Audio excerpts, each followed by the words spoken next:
Transformando vidas, prácticas para el crecimiento personal, por José Iván Cardona Gómez. Índice. Introducción. Capítulo 1. Descubre tu potencial. 1.1. Estudiar. 1.2. Construir habilidades y pasiones. 1.3. Crear objetivos. 1.4. Buscar mentores y recursos. 1.5. Tener desafíos. Capítulo 2. Herramientas de psicología. Práctica. 2.1. Reflexionar. 2.2. Ser agradecidos. 2.3. Visualizar. 2.4. Elaborar un diario. Capítulo 3. Superando obstáculos. 3.1. Redefinir. 3.2. Aprender de los errores y fracasos. 3.3. Tener una red de apoyo. Capítulo 4. Crear relaciones saludables. 4.1. Comunicar. 4.2. Ser honestos. 4.2. Respetar. 4.4. Ser empáticos. 4.5. Dar apoyo. Capítulo 5. Construir una vida plena. 5.1. ¿Qué me trae felicidad? 5.2. Construir un propósito. 5.3. Tener metas significativas. 5.4. Buscar el equilibrio. Introducción. El mundo ha cambiado demasiado. Las personas se aburren con los discursos que duren más de 30 segundos. Detestan que se profundice en un tema con argumentos complejos, y es triste porque esa actitud denota un deterioro social. Como sociedad nos hemos vuelto adictos a lo superficial, a lo banal, a lo trivial, y pareciera que viviéramos de placeres efímeros, de los cuales estamos buscando constantemente como adictos. Y de hecho, parece ser que eso es lo que busca cierta tecnología, que se ha basado en características de la psicología humana. Características como la dependencia, que genera el gusto por una estimulación efímera y pasajera. Pero la vida es lo que es. La vida cotidiana no cuenta con esos estímulos artificiales y es preocupante que llegue un momento en el que esos estímulos artificiales se vuelvan insuficientes y, como cualquier adicto, sentiremos la necesidad de subir la frecuencia, la cantidad y la fuerza de esos estímulos para poder tener los efectos estimulantes del inicio del consumo. Y esto nos lleva a identificar cómo nos estamos autodestruyendo, nos estamos derrumbando, y la inconsciencia que genera precisamente el no reflexionar sobre estos temas nos lleva al abismo como si tuviéramos los ojos vendados, y esa venda hoy en día se puede llamar internet o tecnología. Y en medio de todo, no es por las redes sociales ni por los aparatos tecnológicos, es por los contenidos que elegimos, porque en esos mismos aparatos y en esa misma internet se pueden encontrar contenidos maravillosos, se pueden encontrar pensamientos de personajes ilustres que han existido en la historia de la humanidad, pero elegimos ver estupidez. Elegimos revolcarnos en la morbosidad y la banalidad. Elegimos la ignorancia y la mediocridad.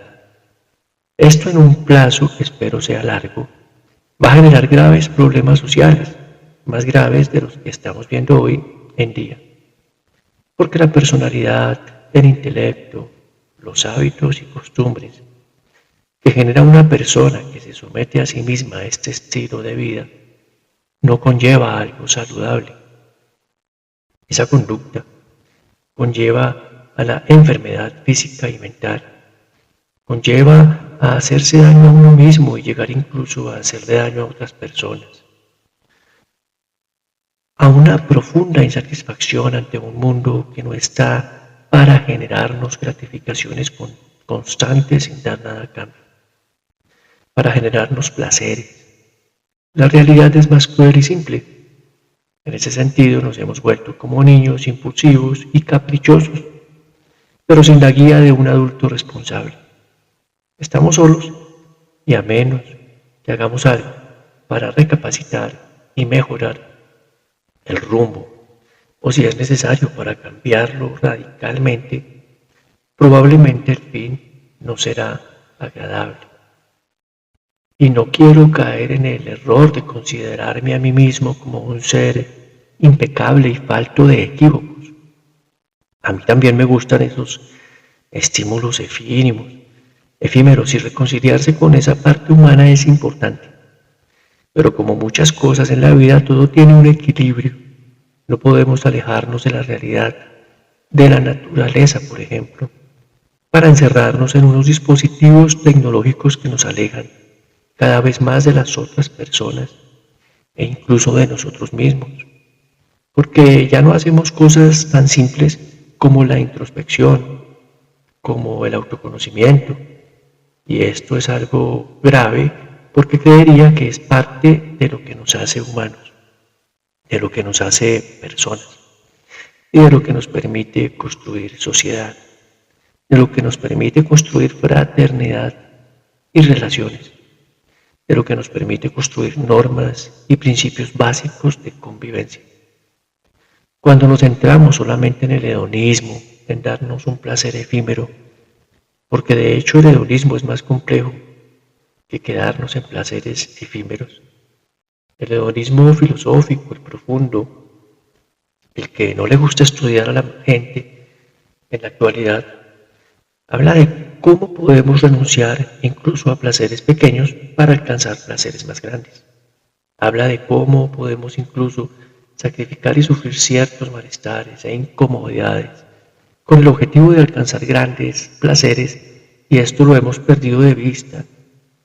Nos hemos vuelto adictos a golosinas que no alimentan, a fantasías que confundimos con la realidad, a ensoñaciones que nos pueden llevar a cometer graves errores, porque no estamos teniendo en cuenta el terreno que pisamos y podemos estar andando por la vida con coordenadas falsas, con mapas alterados, con objetivos de lugares que no existen, y esto lógicamente no es funcional ni adaptativo.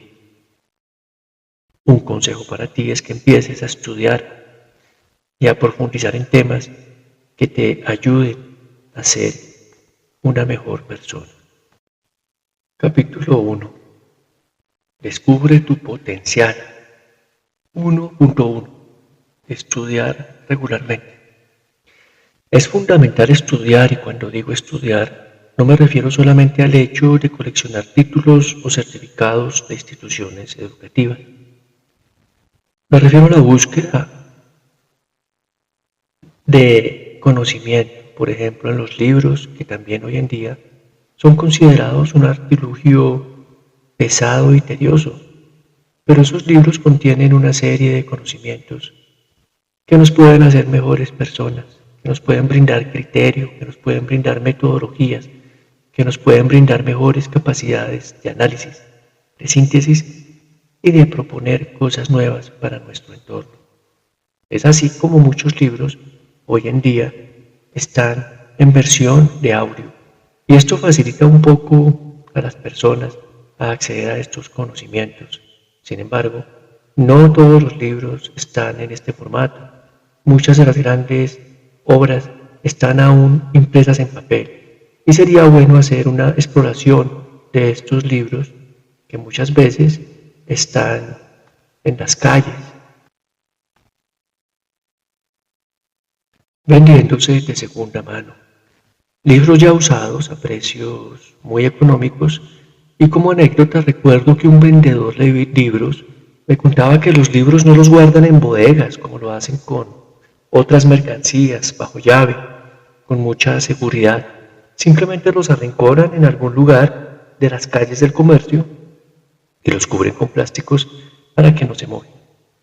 Pero que finalmente los ladrones no están interesados en robar libros. Y esto muestra el valor que le damos a los libros, el valor que le damos como sociedad al conocimiento. Los libros valen poco o nada. Para muchos incluso pueden ser un estorbo, algo que pesa, algo que estorba, algo tedioso, y mucha gente asocia incluso la lectura con el sueño, con el aburrimiento, y es triste porque allí está el conocimiento de grandes personas, de grandes descubrimientos.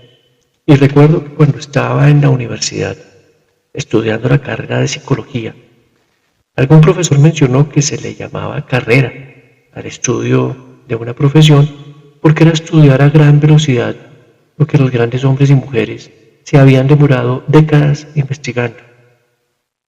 Alguien se demoró décadas investigando y dedicó toda su vida a ese descubrimiento, y nosotros estudiamos en una clase o en un plan de clases ese tema. Entonces, a una gran velocidad estamos adquiriendo unos conocimientos maravillosos que a otras personas les costó décadas de su vida elaborarlos, y que fue su gran aporte a la humanidad. Por eso cuando nos alejamos del conocimiento, cuando nos alejamos de la lectura, cuando nos alejamos de la formación, nos estamos negando a nosotros mismos esa oportunidad maravillosa. Conocer, aprender, no debe ser visto solamente con el objetivo de solucionar problemas, de arreglar cosas o de hacer dinero, porque parece que todo lo que vale la pena hoy en día es lo que tiene que ver con producir ganancias monetarias. Para eso también sirve el conocimiento, pero también sirve para cosas más profundas, como el construir el sentido de vida, como el poder entendernos mejor a nosotros mismos y entender mejor a las otras personas. El conocimiento nos puede dar herramientas de pensamiento que nos permiten poder manejar mejor nuestras emociones y de paso controlar mejor nuestros comportamientos y nuestras conductas. A veces percibimos que algunas personas sostienen comportamientos incontrolables, conductas explosivas como la agresividad, como el mismo suicidio. Y si tuviéramos más herramientas de pensamiento que nos permitieran mediar, manejar y administrar esas emociones, podríamos tener un mayor control sobre este tipo de comportamientos. Las mismas adicciones pueden ser un ejemplo de esto, y cuando estudiamos, cuando aprendemos, podemos ser mejores administradores de las emociones y de muchas otras áreas de nuestra vida. Muchas veces, cuando estudiamos, no lo hacemos solamente para ganar dinero, sino para poder administrar áreas de nuestra vida, como por ejemplo el lugar en el que vivimos, el aseo personal, el orden y el aseo de los lugares que habitamos, la salud física, por dar algunos ejemplos. Tal vez la mayor empresa que puede tener un ser humano es su familia. Aprender a administrar bien todo lo relacionado con el hogar será un valor incalculable. Es triste ver que casi siempre la motivación de las personas para trabajar duro, para sacrificarse en el mundo del trabajo es su familia, con sus seres queridos. Pero si esta parte de la vida está mal, ¿cuál sería entonces la motivación? Claro que un pequeño grupo de personas encontrarán otras motivaciones si tienen el conocimiento y las herramientas de pensamiento para hacerlo, para entender la vida y encontrar otros sentidos. Pero para esto hay que saber, y para saber hay que aprender, y para aprender hay que estudiar. A nuestra mente le gusta estar ocupada. Nuestra mente es una gran herramienta y tiene un gran poder, pero si no la sabemos direccionar, ese poder se puede ir en contra de nosotros mismos. Y una manera de direccionar ese poder es enfocándolo, dándole cosas que sean útiles para nuestra vida y para la vida de otras personas. Como por ejemplo haciendo deporte, haciéndonos cargo de nosotros mismos, con cosas tan elementales como el aseo personal, como el aseo del lugar en el que vivimos, como el orden de los objetos, como el preparar nuestros propios alimentos, como el de saber abastecernos, como compartir con otras personas, y en ese sentido el estudiar. el acceder a conocimientos importantes para nuestra vida nos dará la oportunidad de encontrar grandes logros. Pero lo que ocurre con mucha frecuencia es que centramos nuestra atención en cosas que son dañinas para nosotros mismos y de paso terminan siendo dañinas para las personas que comparten con nosotros. Entonces, utilizamos ese poder que tenemos en nuestra mente para enfocarnos en estupideces, en cosas superficiales, en cosas banales, en cosas poco profundas. Y he visto mucha gente sufrir porque no tiene el aparato tecnológico que está de moda o porque no tienen las prendas de vestir que están de moda o las joyas que están de moda y pierden de vista cosas que son más importantes como la salud física, como la salud mental, como el mismo sustento personal o familiar. Y esto ocurre porque permitimos que nuestra mente se llene de información innecesaria, de información que muchas veces lo único que busca es que consumamos, porque recordemos que todo esto gira en torno a vender.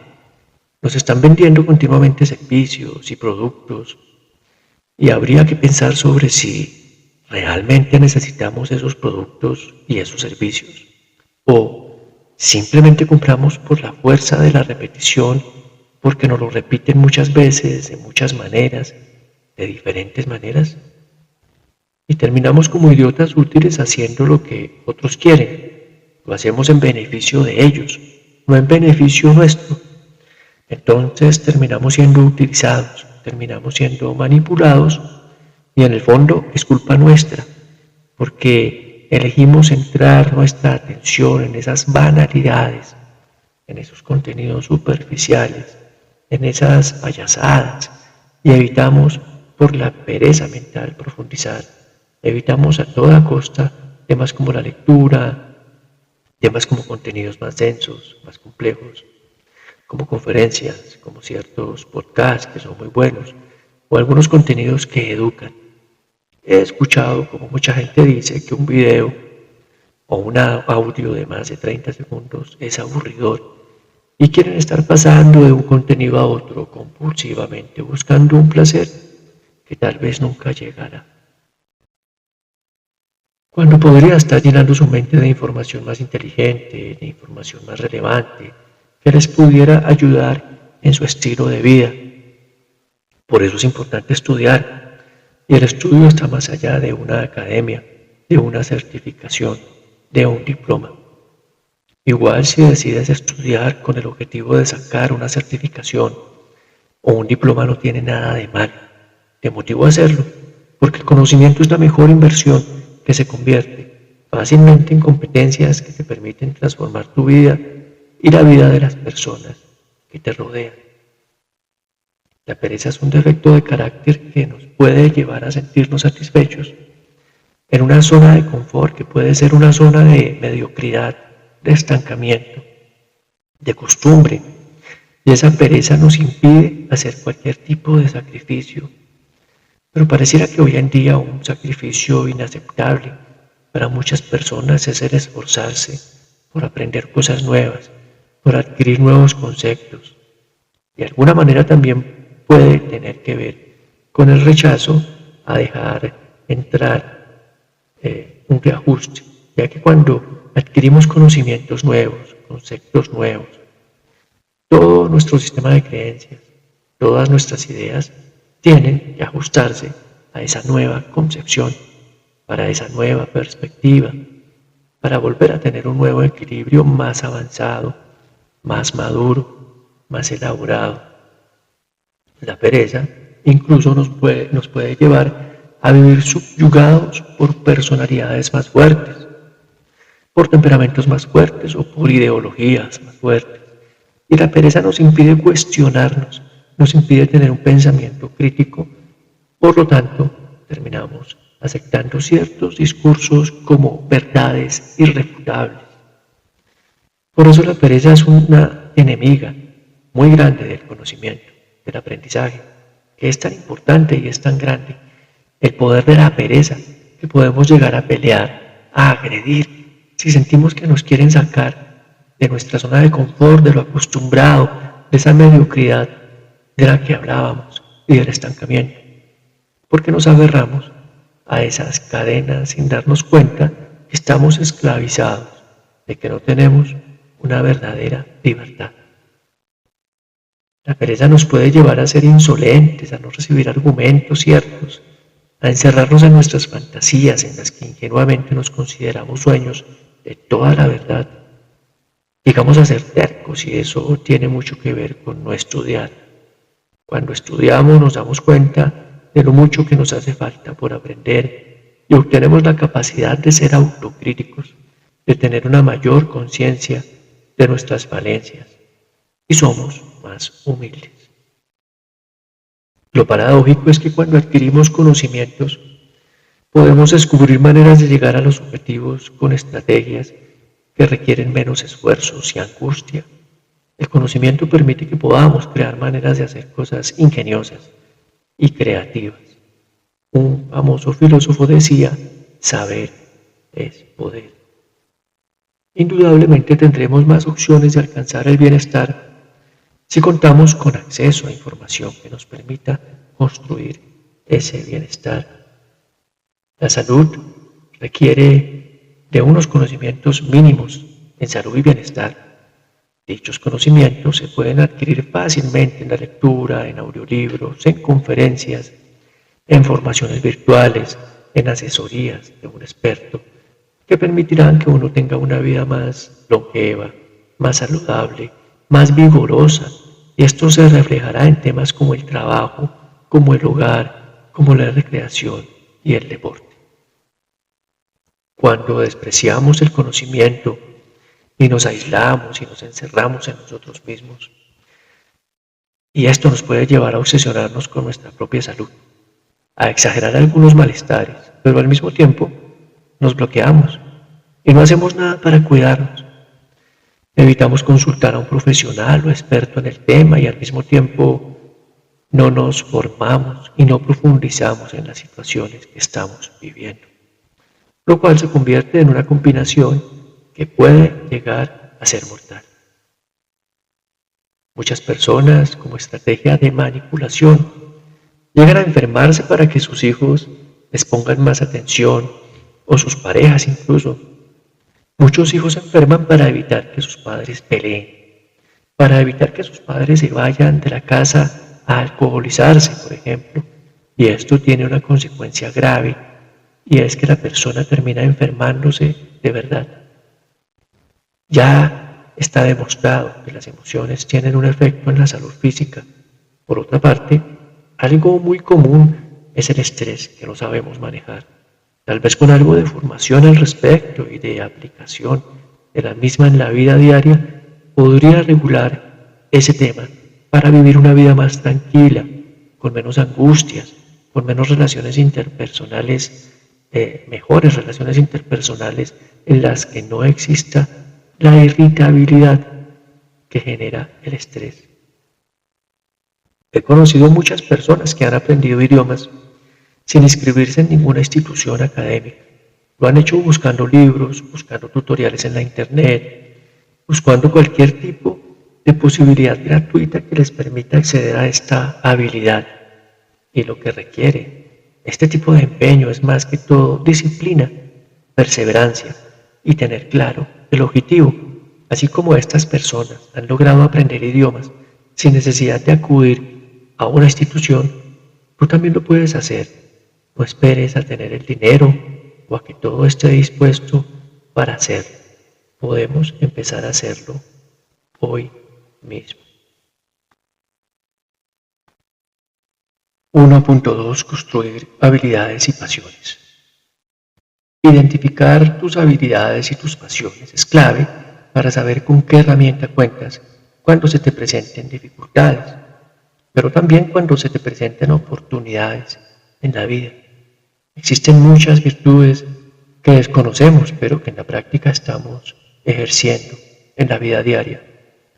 Tenemos muchas facultades, muchas habilidades, muchas capacidades que probablemente ignoramos o no les estamos dando la importancia que deberían tener. Identificar esas habilidades, esas fortalezas, de esas virtudes, esas capacidades. Nos permiten valorarnos de una mejor manera y usar de esas habilidades cuando las necesitemos para progresar y para ayudar a otras personas. Siempre he dicho que el ser humano disfruta de la pasión, le gusta ejecutar actividades apasionantes. Hoy en día lo vemos con algunos deportes, o con algunos artistas, o con algunos movimientos políticos, y podría seguir dando ejemplos. Lo cierto es que los seres humanos nos gusta encontrar actividades que nos apasionen, y lo ideal es encontrar apasionamientos que sean constructivos, que nos ayuden a mejorar cada día, que nos permitan construir para nosotros y para la sociedad. De lo contrario, esta tendencia a tener pasiones puede ser mal direccionada, puede no tener una buena dirección y convertirse en algo como una adicción, como un acto compulsivo a algunas actividades que nos destruyen y destruyen a las personas que nos rodean. En los principios de mi ejercicio profesional, trabajé en comunidades terapéuticas y en estos lugares ayudé a muchas personas que habían caído en el alcoholismo y en otro tipo de adicciones a sustancias y a comportamientos. Lo interesante es que estas personas habían enfocado toda su atención en un solo placer, en una sola actividad, y todas las demás actividades de la vida les habían dejado a un lado. Haciendo un esfuerzo por profundizar en la vida de estas personas, era fácil identificar que no desarrollaron otro tipo de pasiones, otro tipo de talentos, de gustos, y se quedaron solamente en un solo aspecto. No quiero decir que esta sea la única causa de la adicción, pero es una variable importante. Lo que quiero decir es que si no cultivamos pasiones que nos ayuden, podemos terminar creando pasiones que nos destruyan. 1.3. Crear objetivos.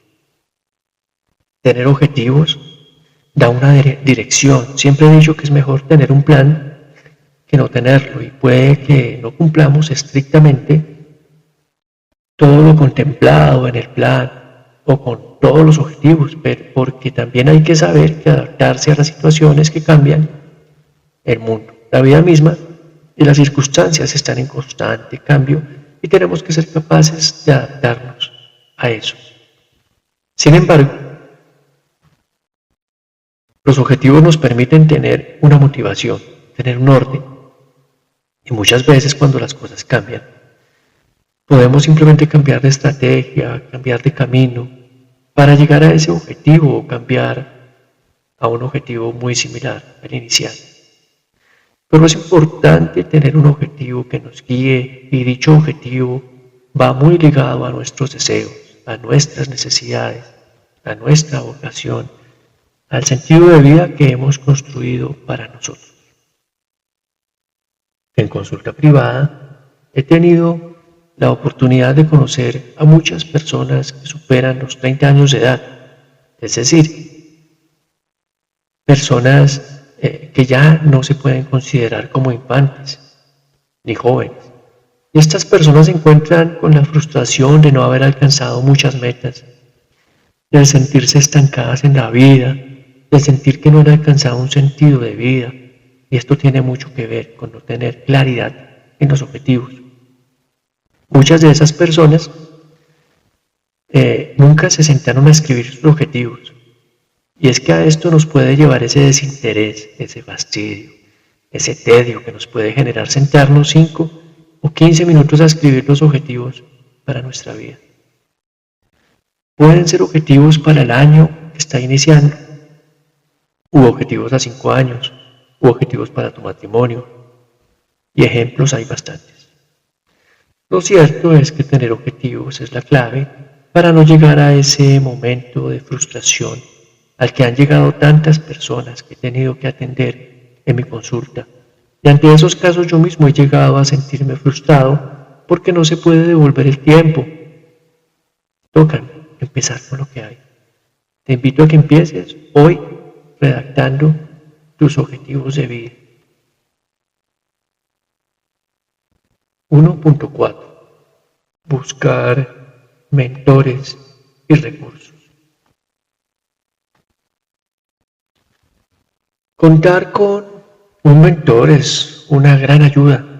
Muy pocas personas tienen o han tenido esa oportunidad, porque en algunos casos puede ser muy costoso, en algunos casos puede que las personas que tienen las capacidades para ejercer esa labor dentro de la familia no tienen el tiempo o el interés para hacerlo. Pero lo cierto es que en los casos en los que hay un mentor, hay un gran avance. Un mentor es una persona experta que no solamente tiene un conocimiento académico, sino que también tiene una experiencia de vida y trabajo y puede de alguna manera transmitir esa experiencia y ese conocimiento, y esto nos permite crecer de una manera más rápida, pero también con unas bases sólidas y con más argumentos. Esta posibilidad muchas veces la podemos encontrar en algunos profesionales que han dedicado su vida al estudio de ciertas áreas, que además han tenido la posibilidad de aplicar dicho conocimiento a sus propias vidas. Esto requiere también un poco de humildad, ya que una persona que considere que lo sabe todo, que no necesita ayuda de nadie, difícilmente va a querer acudir a un mentor. Los mentores pueden ser autores que ya no existen. Hay autores que desarrollaron teorías y que han contado su experiencia de vida en libros que hoy en día pueden estar en audio, y acceder a este conocimiento nos permite avanzar de una manera efectiva.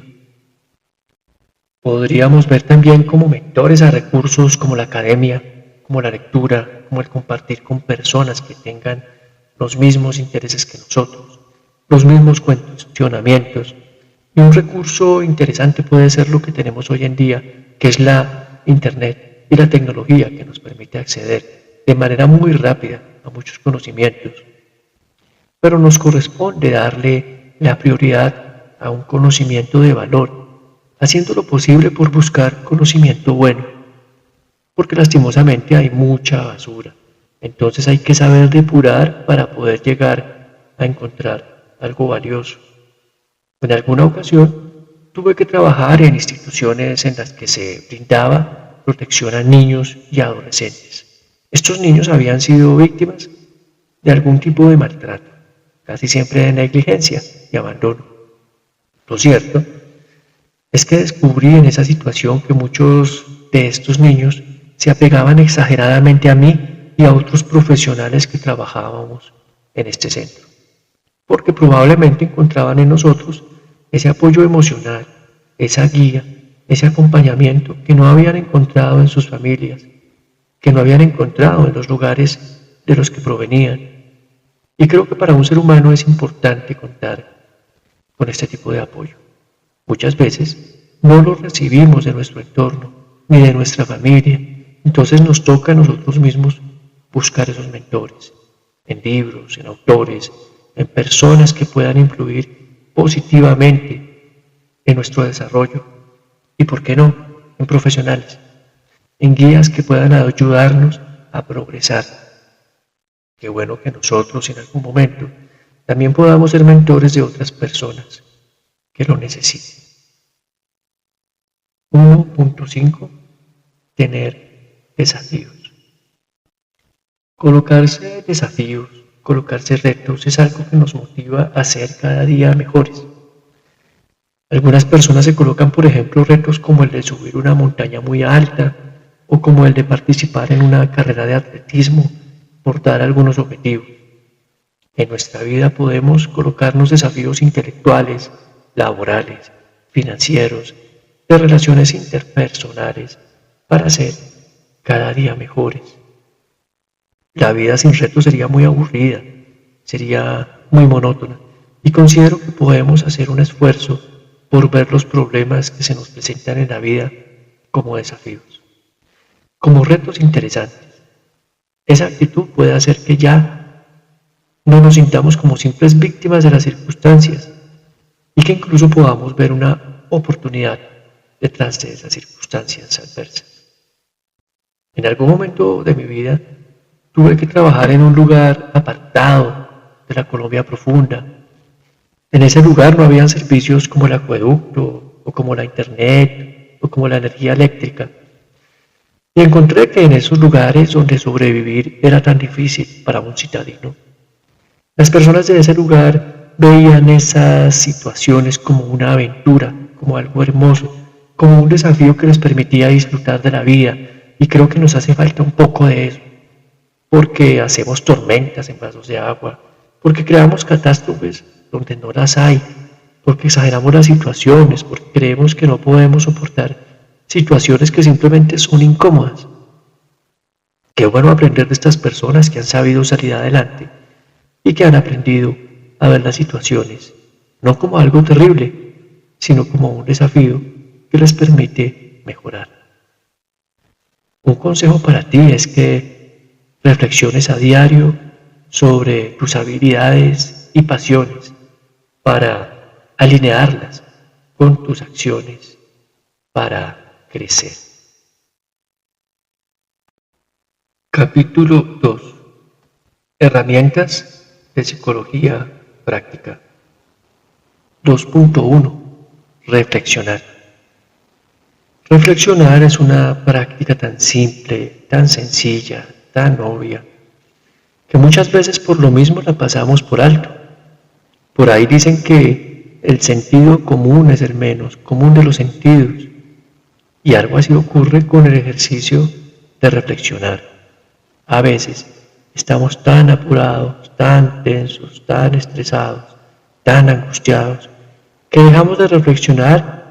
Y si empezáramos a ejercer la reflexión, es decir, dejar algunos minutos del día para pensar, solo para pensar, para analizar las cosas que nos pasan, las circunstancias en las que estamos, un tiempo para cuestionarnos a nosotros mismos sobre nuestras emociones, sentimientos y comportamientos, y para generar hipótesis sobre las circunstancias en las que estamos y lo que podría pasar a futuro.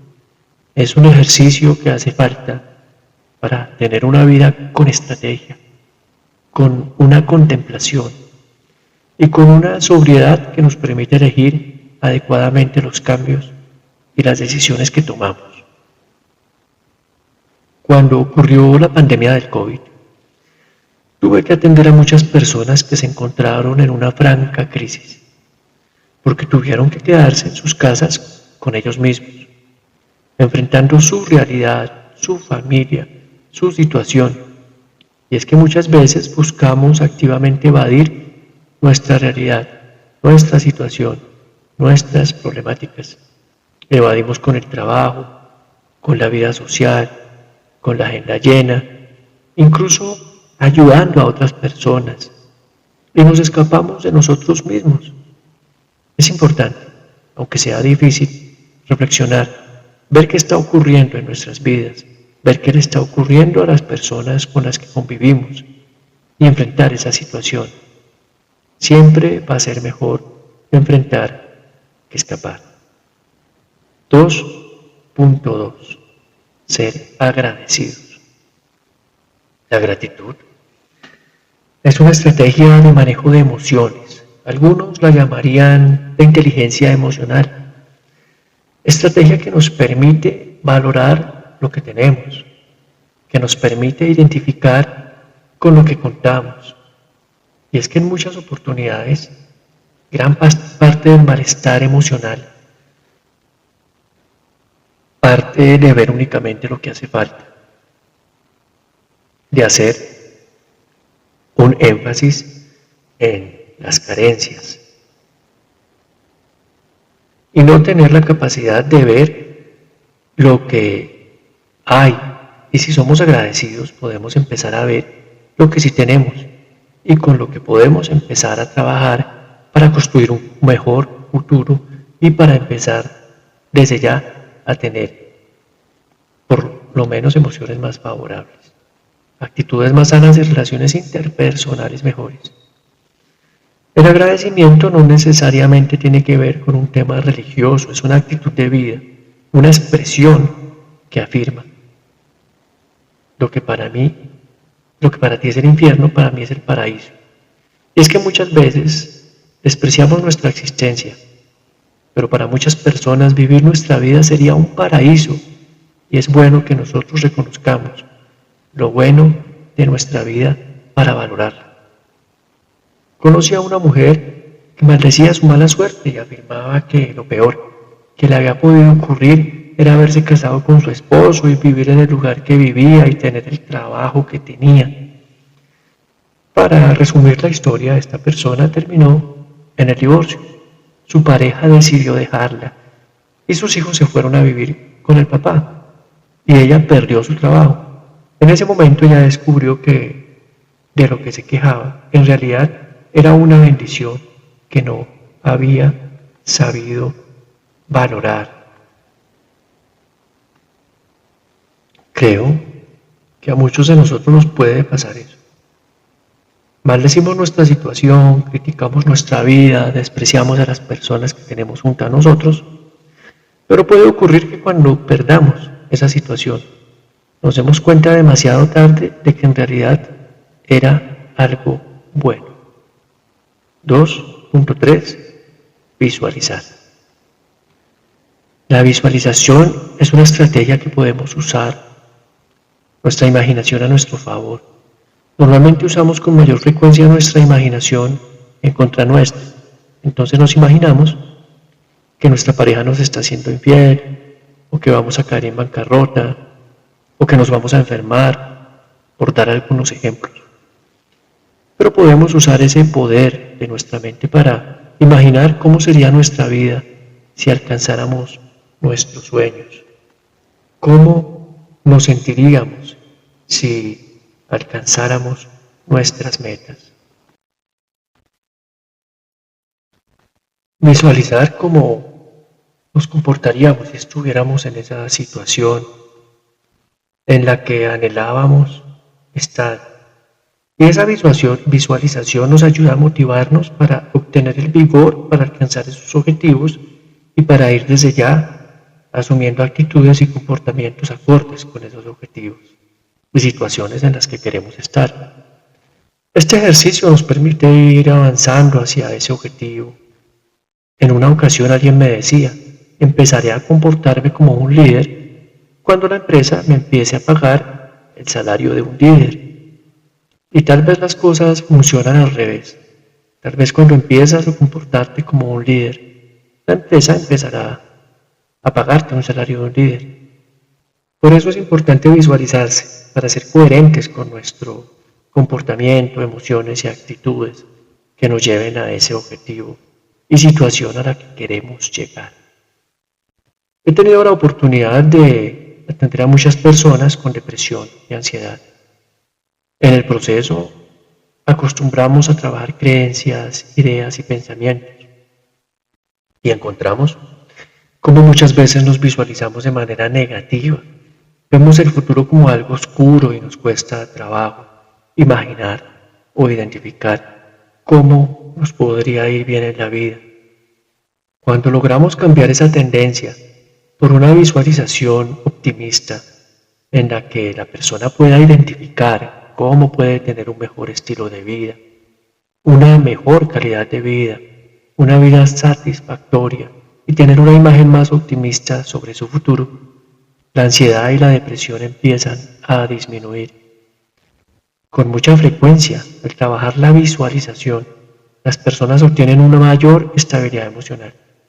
Esto lo podemos aplicar en nuestra vida para poder alcanzar nuestras metas y para poder tener una vida más satisfactoria. 2.4.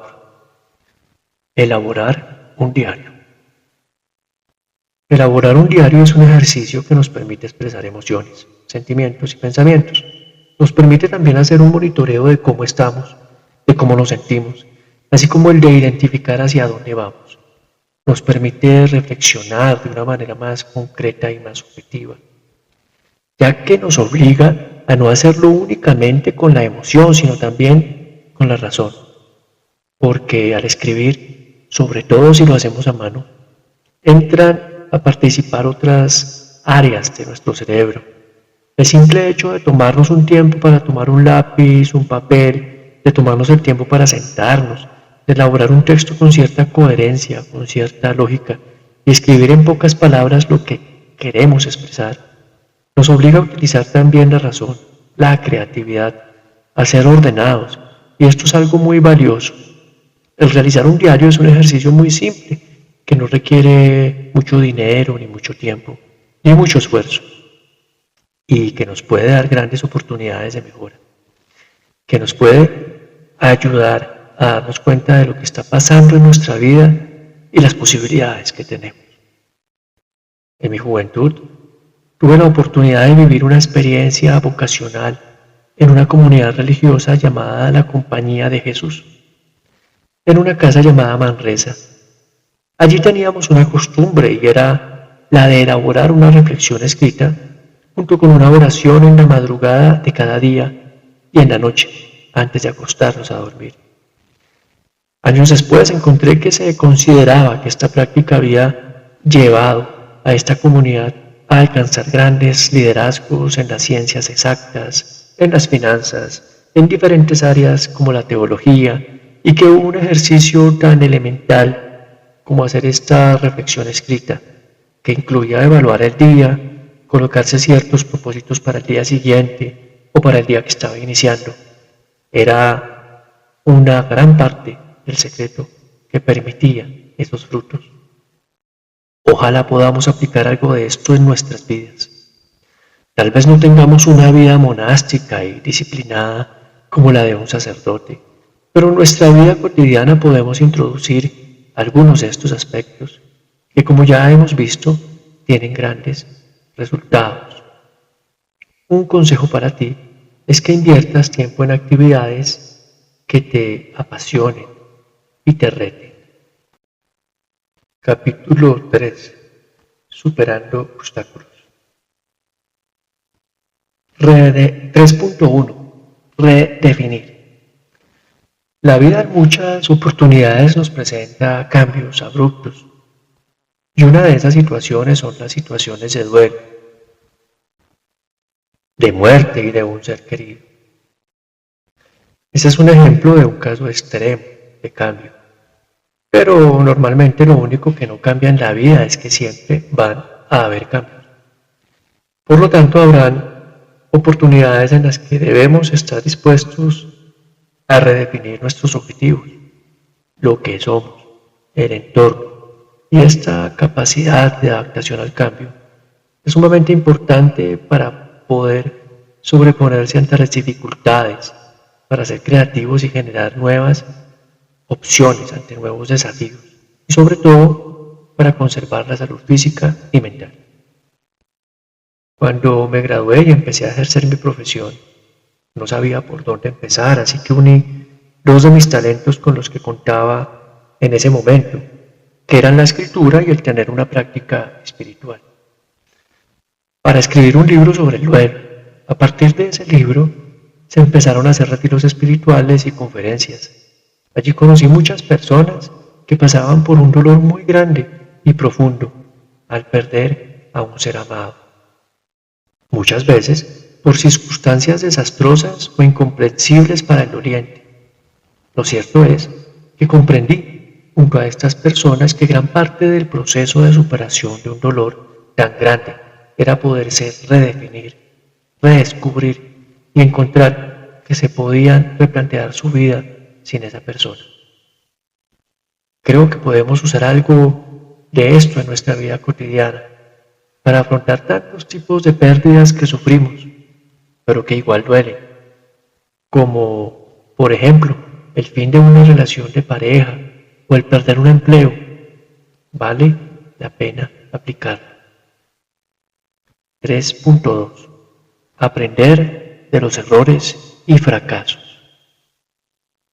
Parte de madurar es aprender de las circunstancias, de las experiencias, de los errores y fracasos. Muchas personas envejecen pero no maduran, precisamente porque no han sido capaces de aprender de las experiencias, de los errores y de los fracasos. Cuando nos encontramos en zona de confort, cuando nos encontramos pasándola bien, podemos aprender.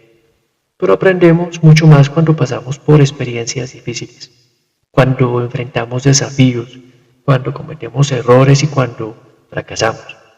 Por eso las grandes obras de arte, las grandes obras literarias hablan de fracasos, de errores, de dolores, porque esas experiencias nos dejan una gran enseñanza para no volver a cometer esos actos, para buscar siempre ser mejores. Todos tenemos derecho a fracasar y a cometer errores, pero lo ideal es aprender de estas situaciones para no volver a caer en lo mismo una y otra vez. Tuve la oportunidad de trabajar en un programa que daba estadía a adultos mayores desamparados que habitaban en la calle. Se les daba a las personas un cepillo de dientes, un pequeño jabón, un desayuno, unas prendas de ropa para que se cambiaran, y allí permanecían unas cuantas horas para después irse nuevamente y volver al día siguiente si así lo deseaban. Mi trabajo consistía en dar un apoyo psicosocial a estas personas y encontré que muchas de ellas habían tenido juventudes desperdiciadas, vidas dedicadas a los vicios, personas que reconocían haber sido agresivas con su pareja afectiva y los hijos. Lo cierto es que en esa situación aprendí que madurar no es cuestión de tener muchos años de edad, es cuestión de aprender de las situaciones y ojalá podamos aprender rápidamente para no llegar a la situación triste y dolorosa de estas personas que no tenían un hogar ni el amor de una familia y que dependían para subsistir de un programa del Estado y de la bondad de algunos particulares. 3.3. Tener una red de apoyo. Tener una red de apoyo significa contar con personas que pueden ser amigos o familiares, que te puedan dar un soporte emocional, espiritual y concreto. Esto también puede ocurrir con instituciones públicas, pero también incluso con instituciones privadas, que pueden darte un apoyo. A veces cometemos el error de aislarnos, de alejarnos, de evitar a las personas, y esto nos puede llevar a retroceder. Existen muchas personas bondadosas en el mundo. Existen muchas instituciones con deseos de ayudar y que su razón de ser incluso es ayudar, y muchas veces nosotros podemos necesitar de esa ayuda. A veces es bueno reconocer que nosotros somos parte de la red de apoyo de otras personas, y eso es lo hermoso de la solidaridad y la cooperación. Ha sido grato poder atender personas que han tenido que irse a otros países buscando oportunidades, y con mucha frecuencia estas personas sufren de soledad, de tristeza, de problemas financieros, y muchas veces con una sugerencia que parece tan simple como fortalecer redes de apoyo, su escenario cambia positivamente, porque empiezan a encontrar apoyo emocional, porque empiezan a hacer contactos para poder trabajar o para hacer amigos, porque empiezan a tener opciones de recreación y de deporte. Y esto lo podemos aplicar a nuestra vida. A veces no somos extranjeros, pero vivimos como si lo fuéramos. Nos aislamos, nos encerramos en nosotros mismos. Y esto no es bueno. Hay que estar dispuestos a crear redes de apoyo. Un consejo para ti es que definas metas claras y las desgloses en pequeños pasos. Capítulo 4. Crear relaciones saludables. 4.1. Comunicar. Gran parte del malestar en las relaciones inicia por la incapacidad de expresarnos bien. Incluso muchas veces ni siquiera nos expresamos, simplemente nos alejamos y damos por entendido que las otras personas deben adivinar o suponer lo que pensamos y sentimos. Consideramos que las demás personas por alguna razón deben identificar nuestras necesidades y deseos, cosa que no va a pasar. He tenido la oportunidad de atender a personas que han perdido décadas de su vida por no identificar una pareja adecuada, por no ser capaces de colocar límites frente a un maltrato cuando estaba empezando la relación, cuando aún no habían hijos y compromisos financieros. Y son muchísimos los casos que pudieron haber tenido una historia diferente si la persona hubiera sabido comunicar, si hubiera sabido expresar, si hubiera sabido colocar límites. Asimismo, también he visto cómo personas pierden décadas de su vida porque no son receptivas y no permiten recibir opiniones, recibir sugerencias. Entonces se dan cuenta demasiado tarde que vivieron engañadas toda su vida. Hagamos lo posible para que esto no nos pase a nosotros y aprendamos a comunicarnos adecuadamente. 4.2. Ser honestos. La honestidad es fundamental en cualquier tipo de relación, como por ejemplo la familiar, la de pareja, las relaciones laborales, la de amigos. Y es que sin honestidad es muy difícil confiar en alguien, y si no somos honestos, no generamos confianza, esa confianza en las personas, confianza tan necesaria para las relaciones. Ser honesto no significa en ningún momento ser grosero o agresivo. Tampoco significa ser indolente o dañar a las personas. Significa que con buenas intenciones y de la mejor manera expresamos a las personas nuestra perspectiva y poder discutir sobre esa perspectiva sin temor a estar equivocados. Asimismo, estar dispuestos a recibir esa verdad, esa perspectiva de parte del otro. Parte de ser honestos tiene que ver con ser genuinos, con ser uno mismo, con evitar aparentar lo que uno no es, porque cuando uno quiere construir relaciones verdaderas, sólidas, con una visión a largo plazo, es importante mostrar lo que uno es realmente, para no generar falsas expectativas y ojalá que las demás personas hagan lo mismo cuando se relacionen con nosotros. En alguna oportunidad atendí a una mujer y tiempo después el ex esposo de esta mujer llegó a solicitar consulta conmigo. Hablamos unos 4 meses. Teníamos una sesión una vez por semana. Y en la última consulta el hombre me expresó que me había buscado para hablar porque tenía la sensación o el presentimiento de que yo era el amante de su ex esposa.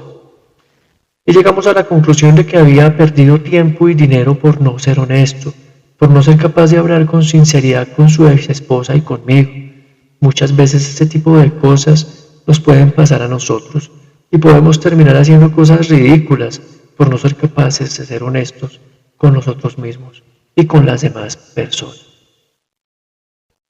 4.3.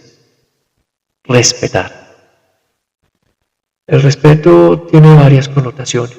Hay un respeto hacia la propia persona, que incluye temas como la autoestima, como el autocuidado, como el evitar o no permitir el maltrato. El respeto tiene que ver también con el otro, es decir, con respetar sus opiniones, su manera de ser en el mundo, su sentir, su espacio y también tiene que ver con el entorno en el que vivimos. Llámese naturaleza, llámese ciudad, llámese mundo del trabajo, por colocar algunos ejemplos. Y es que muchas veces consideramos que el respeto consiste en utilizar algunas formas sociales, algunas maneras o costumbres de tratar, pero el respeto va más allá de eso. Si no existe un verdadero respeto, no pasa de ser una situación artificial, casi que hipócrita, muy diplomática pero artificial. Y como se ha dicho, el respeto inicia con uno mismo.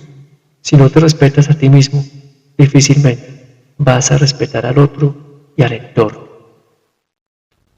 He tenido que trabajar con profesores y profesoras y es triste ver la frustración de estas personas porque sus alumnos no valoran sus esfuerzos por transmitirles un conocimiento, por transmitirles con amor y con cariño algo que puede ser beneficioso para la vida y se sienten maltratados e irrespetados por muchas actitudes de menosprecio o claramente de desprecio ante un bien, ante algo que sería muy bueno para sus vidas. Y creo que muchas veces podemos caer en el error de rechazar y despreciar a personas que quieren hacernos un bien, ofreciéndonos algo que podría ser bueno para nosotros, de algo que nos están dando con amor y con cariño. Ojalá podamos corregir esa actitud. 4.4. Ser empáticos. Muchas personas han llegado a considerar que ser empáticos es un factor que va en contra de uno mismo. Esto puede ocurrir porque lastimosamente se ve a muchas personas que carecen de empatía, narcisistas, antisociales, sociópatas, que les va muy bien en la vida, tienen excelentes negocios, ascienden en la escala laboral con facilidad, pero es un grave error considerar que la empatía es algo dañino o algo que va en contra de nosotros mismos. Gracias a la empatía hemos logrado sobrevivir como especie. Gracias a la empatía nos solidarizamos y trabajamos en equipo para enfrentar adversidades como las de la naturaleza, como el ataque de los depredadores, por ejemplo. Asimismo, la empatía nos permite generar amistad, relaciones de pareja, relaciones de amor erótico y filial, y las personas que no logran ser empáticas realmente son personas enfermas. Algo funciona mal en ellas, ya sea por variables biológicas, sociales o de ambas. Pero lo cierto es que ser un depredador que no logra ser empático y que supone que las demás personas son inferiores no es algo saludable. Hay que favorecer la empatía, practicarla y valorarla. He visto cómo el ayudar a otros ha sido parte fundamental de la superación de personas que han tenido problemas con la adicción o con el duelo de seres amados, por ejemplo. Cuando ayudamos a otros, ya sea en la recuperación de la adicción o en la superación del duelo de un ser amado, de alguna manera nos ayudamos a nosotros mismos, y es que ahí se vive a profundidad el ejercicio de la empatía. Podemos entender el dolor del otro y entender nuestro propio dolor y conectar desde ese dolor y ayudar para estar todos mejor. 4.5. Dar apoyo. Cometemos el error de querer recibir, de solo pedir, de considerar que el amor, la amistad y el respeto debemos recibirlo para empezar a darlo, y algo puede estar fallando en esa fórmula. Lo que nos hace realmente felices y disfrutar algo como el amor o el respeto es ejercerlo, es decir, es darlo a otros. Y cuando tú das amor, cuando tú das respeto, ese amor y ese respeto se multiplican. Muchas veces nos quedamos encerrados en nosotros mismos, esperando que sean los demás los que den el primer paso, dándonos elogios, dándonos amor. Y probablemente ahí nos vamos a quedar toda la vida. Y es que lo triste es que si la otra persona también anda en esa actitud y con ese discurso en su mente, pues nunca van a haber relaciones que fluyan. Todo va a estar obstaculizado por esa suposición de que tengo que recibir para empezar a dar.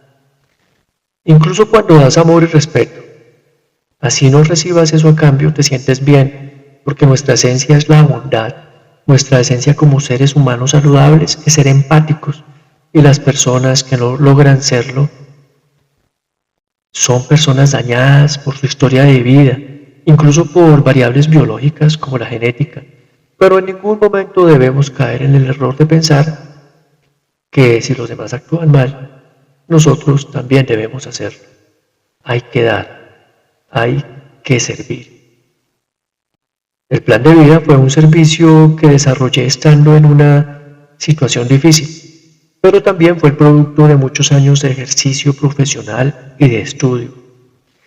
Me he encontrado con la satisfacción de que muchas personas lo obsequian a familiares, a amigos e incluso a personas de la comunidad que identifican que necesitan realizar un plan de vida. Y está bien aportar algo a la sociedad.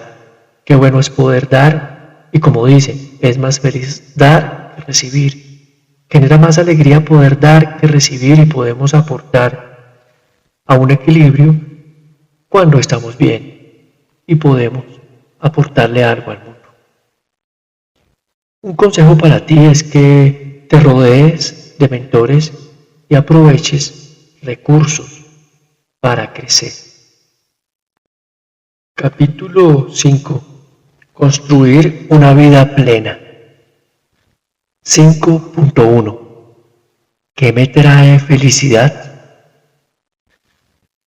Un elemento importante que me hubiera gustado aprender cuando era un niño o un adolescente es que uno puede identificar qué situaciones, qué actividades le traen a uno felicidad, le traen a uno satisfacción y cultivar esas situaciones, esas actividades, para que podamos ser nosotros los que controlemos nuestras emociones y no las emociones las que nos desborden y nos saquen de control.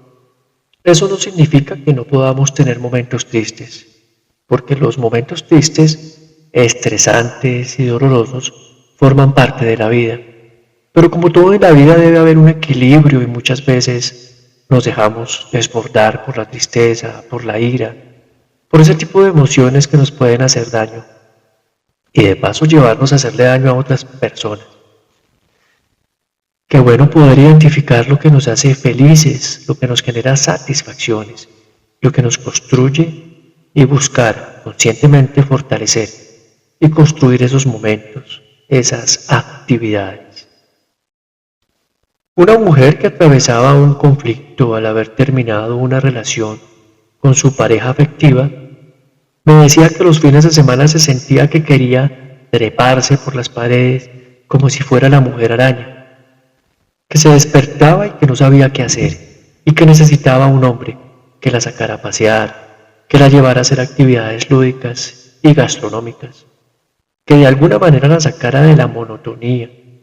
Y reflexionando, nos cuestionábamos sobre si realmente lo que quería era una pareja afectiva o un recreacionista o un guía turístico. Y es que muchas veces nos cuesta trabajo identificar lo que nos hace felices, lo que nos gusta, lo que cambia nuestro estado de ánimo para bien, y no lo hacemos. Casi siempre esperamos que sea una variable externa la que nos lleve a hacer ese tipo de cosas, y esto lleva a la dependencia emocional que nos puede generar aún más malestar. 5.2. Construir un propósito. Tener un propósito en la vida nos da un norte, nos da un sentido, nos da una motivación para poder perseverar y soportar las situaciones adversas que se nos presentan. El propósito no llega de manera mágica, no llega de manera espontánea, no llega de manera milagrosa. El propósito se construye, el propósito se crea, teniendo en cuenta nuestras necesidades, nuestras características de personalidad, nuestros deseos, teniendo en cuenta lo que nos hace felices y teniendo en cuenta la manera en la que mejor podemos aportarle al mundo, a la sociedad. Muchas personas carecen de este propósito y por eso se dan por vencidas rápidamente, por eso desfallecen con velocidad. Muchas personas carecen de propósito y por eso se derrumban cuando no ven resultados rápidos, cuando no ven frutos espontáneos. Y es que el propósito requiere de grandes esfuerzos, pero también de un proceso que puede durar décadas, y cuando tenemos ese tipo de propósitos, no nos damos por vencidos fácilmente. Una joven que había tenido problemas con la alimentación y con el estado de ánimo, encontró un propósito en el cuidado de animales que encontraba en la calle. Creó un hogar para favorecer un apoyo a estos seres y generó una red de apoyo en la que muchas personas realizaban actividades y ofrecían donaciones para el sostenimiento de estos animales. Asimismo, organizaba procesos de adopción de mascotas de dicho centro. Al igual que esta joven, podemos encontrar una salida a nuestra crisis, a nuestros dolores, identificando un propósito que le dé sentido a nuestra vida. 5.3. Tener metas significativas.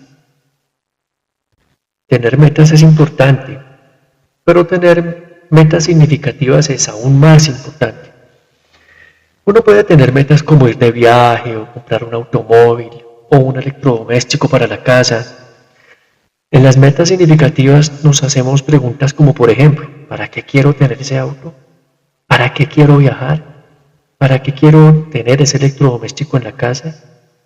Y nos damos cuenta de que hay situaciones, personas que para nosotros tienen más significado y que son nuestro propósito real. Sí, esas metas significativas son las que le dan significado a la vida, las que dan un sentido a la vida y ordenadas nos llevarán a lo que llamamos propósito. Tal vez esas metas son como los pequeños peldaños que hay que pasar para llegar a lo que llamamos propósito. Y por supuesto que hay que tener metas. Pero de vez en cuando hay que evaluar qué tan significativas son para nosotros. Si no son significativas, si no las queremos realmente, probablemente tampoco vamos a esforzarnos mucho por alcanzarlas. Cuando trabajaba como consejero en una gran empresa, colaboré con un hombre al que le costaba trabajo encontrar la manera de organizar sus tareas y encontrar un equilibrio entre su vida personal y su vida laboral. Con el tiempo, identificó una estrategia que era benéfica para él, la cual consistía en colocarse metas para cada trimestre del año. Encontró la manera de equilibrar su vida personal con la vida laboral. Así como este hombre podemos encontrar una manera creativa y efectiva para organizar nuestra vida y para alcanzar nuestras grandes metas, segmentando esos objetivos en pequeños pasos. 5.4. Buscar el equilibrio. En mis consultas privadas hablo con mucha frecuencia del equilibrio. Es que el equilibrio se aplica a todo y encontrar el equilibrio en cada persona es complejo porque existe el principio de individualidad. Por eso es importante el autoconocimiento. Es importante encontrar ese equilibrio en la relación de pareja, en las finanzas, en el mundo laboral, en la amistad. Aplica para todo y es bueno que te conozcas para que puedas encontrar tu equilibrio, para que puedas encontrar en dónde te sientes bien, sin maltratarte ni maltratar a las personas que comparten contigo, sin irte a los extremos, porque los extremos, como se ha dicho, son viciosos. En alguna oportunidad los padres de una joven que sufría de sobrepeso me pidieron el favor de que colaborara con el proceso de su hija, ya que estaban preocupados por su salud. Después de 2 sesiones la joven no quiso continuar. Lo cierto es que me encontré con ella unos años después, con una triste noticia de que había sido diagnosticada de anorexia y bulimia. Creo que a veces nos cuesta trabajo encontrar un sano equilibrio para nuestra vida. Tenemos la tendencia de irnos a los extremos y esto nos puede enfermar física y mentalmente. Un consejo para ti es que establezcas desafíos, manteniendo una perspectiva optimista, de acuerdo con tus valores, así como un propósito que te motive.